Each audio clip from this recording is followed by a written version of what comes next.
Last month, a viral post convinced someone to skip a clinic visit. They tried an over-the-counter supplement instead and came in sicker 2 days later.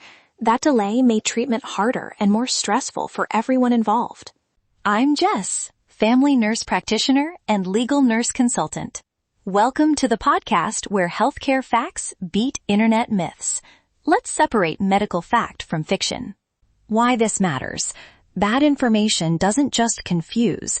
It can cause delays in care, unexpected side effects, and wasted money. Social posts move fast because they tap emotion, not evidence. What I want to give you today is a short, repeatable checklist you can use in under a minute to decide whether a claim is worth acting on or worth sharing. Here's the trick I use every day. 4 simple lenses. Who's saying it? What kind of evidence backs it? Who benefits if it's true? And can I verify it quickly? Sound basic? Good. Basic works. Lens 1. Authorship. Ask whether the author is named and traceable. A post from an anonymous account or a page with no credentials is a red flag. If someone claims medical expertise, see if they list a degree, affiliation, or a link to original research. If those details are missing, pause before you believe it. Lens 2. Type of evidence. Not all evidence is created equal. Anecdotes and testimonials are emotionally powerful, but unreliable. Observational studies can suggest patterns, but they don't prove cause.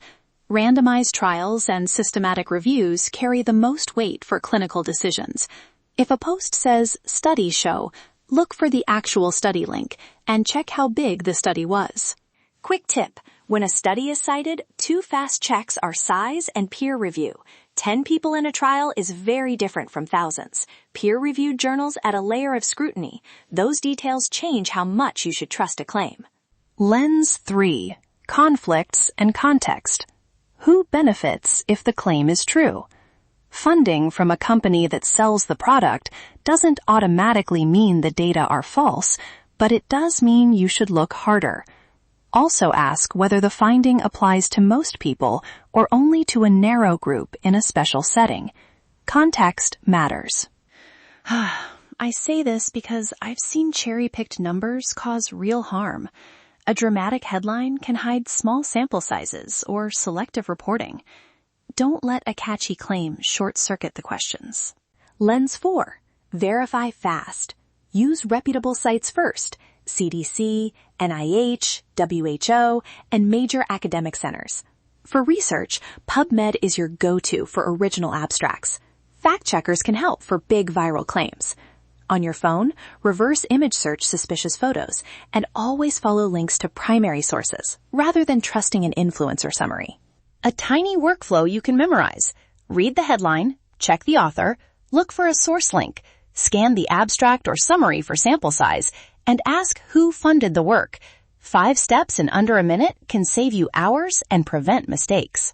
Now, let me give you 2 short examples so this isn't just theory. First, a viral post says a herbal tea prevents infections. Who posted it? An anonymous account with a shopping link. Evidence? A study that links to a blog, not a peer-reviewed paper. Conflicts? The page sells the tea. Verification? I spent 5 minutes searching PubMed and found no trials supporting the claim. Red flag. Don't act on that without checking with your clinician. When you bring something to a clinician, short, curious questions work best. Try, I read a post that says X. Can you help me understand if that applies to my situation? Or, this article links to a study. Could we look at the evidence together? Those lines invite help instead of sparking defensiveness. With family, lower the heat. Say, I want to check this before we try it. Let me show you what I look for. Offering a quick verification step keeps the conversation cooperative. Safety note. This episode is general education, not personalized medical advice. If you have a specific health concern, check with your clinician before changing treatments. That small pause can prevent big problems. Before we finish, 3 concrete actions you can use immediately. 1. Open the author's profile and click their affiliation link. If there's nothing to verify, treat the claim cautiously. 2. Identify what kind of evidence is cited: anecdote, observational study, or randomized trial. Give more weight to larger, peer-reviewed studies. 3. When in doubt, use this line with your clinician: "Can you help me understand if this applies to me?" Try using just one of these moves the next time you see a dramatic claim. If you want a one-page checklist, I put a printable PDF in the episode notes that follows the 4 lenses and includes the exact scripts I mentioned. Screenshot it or print it. Small tools make it easier to act quickly. A final thought. Separating signal from noise isn't about being right in an argument. It's about protecting health.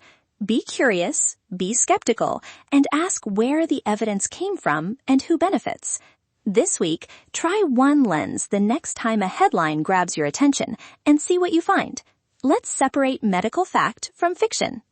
Thank you for listening. If this episode helped you think differently about health claims, please share it and subscribe so others can find evidence-based guidance. I'm Jess, a family nurse practitioner and legal nurse consultant. You can learn more or schedule a consultation at faq.nursejessconsulting.com.